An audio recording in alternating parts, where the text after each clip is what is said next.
Hello friends, पुन्हा एकदा तुम्हा सर्वांचं आपल्या प्रगीत वर्ल्ड या मराठी यूट्यूब चॅनलमध्ये खूप खूप स्वागत आहे। तर आज आहे मकर संक्रांत। सर्वांना मकर संक्रांतीच्या खूप खूप शुभेच्छा। तर सगळ्यात आधी मकर संक्रांतीची तयारी करण्यासाठी सुगड लागतात, तर सुगड घेतलेत, त्यांची पूजा केलेली आहे आणि देवाला पण वाण दिले आणि त्यानंतर आता हे सगळं वाण सगळी तयारी करून सगळ्या महिला मंदिरामध्ये जातात। विठ्ठल रुक्मिणीला पण हे वाण देतात आणि त्यानंतर सुवासिनी सगळ्या एकमेकांना वाण देतात। तर अशा प्रकारे मकर संक्रांती साजरी केली जाते। मकर संक्रांती हा भारताचा मुख्य सण आहे। मकर संक्रांती संपूर्ण भारत आणि नेपाळमध्ये कोणत्या ना कोणत्या स्वरूपात साजरी केली जाते। पौष महिन्यात जेव्हा सूर्य मकर राशीत प्रवेश करतो तेव्हा हा सण साजरा केला जातो। सध्याच्या शतकात हा सण जानेवारी महिन्याच्या 14व्या किंवा 15व्या दिवशी येतो। या दिवशी सूर्य धनु राशी सोडून मकर राशीत प्रवेश करतो। मकर संक्रांतीच्या निमित्ताने तिळगुळ खाण्याची आणि खायला देण्याची परंपरा आहे। भारत आणि नेपाळमधील सर्व प्रांतांमध्ये वेगवेगळ्या नावांनी आणि वेगवेगळ्या चालीरीतींनी हा भक्तिभावाने आणि उत्साहाने सण साजरा केला जातो। मकर संक्रांतीला तिळगुळाचं महत्त्व काय आहे? तिळगुळ घ्या आणि गोड गोड बोला यामागील शास्त्रीय कारण म्हणजे तीळ आणि गूळ हे उष्ण पदार्थ आहे आणि थंडीमध्ये शरीराला उष्ण आणि स्निग्ध पदार्थांची गरज असल्यामुळे यावेळी तिळगुळ बनतात आणि खातात। शिवाय या सणानिमित्ताने कटू आठवणींना विसरून गोडवा भरण्याचा प्रयत्न केला जातो। त्यामुळेच आपण सर्वांना म्हणतो की तिळगुळ घ्या आणि गोड गोड बोला।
मकर संक्रांतीच्या दिवशी सर्व मुले पतंग का उडवतात?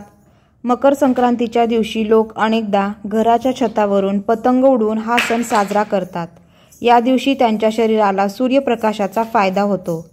असे म्हणतात की हिवाळ्यात खोकला, सर्दी आणि इतर अनेक संसर्गांमुळे आपल्या शरीरावर परिणाम होतो. सूर्याच्या उतरत्या वेळी सूर्यापासून निघणारी किरणे मानवी शरीरासाठी औषध म्हणून काम करतात. त्यामुळे सतत पतंग उडवणाऱ्यांच्या शरीराला सूर्यप्रकाश मिळतो आणि त्यामुळे आपले शरीर निरोगी राहते. एका मान्यतेनुसार त्रेतायुगात भगवान रामाने आपल्या भावांसह आणि श्री हनुमान यांच्यासह मकर संक्रांतीच्या दिवशी पतंग उडवली होती. म्हणून तेव्हापासून ही परंपरा जगभर प्रचलित आहे. प्राचीन भारतीय साहित्य आणि धार्मिक ग्रंथांमध्येही पतंग उडवण्याचा प्रकार आढळतो.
पुरी पुण्यभूमी पवित्र, तिथे नांदतो ज्ञानराजा सुपात्र.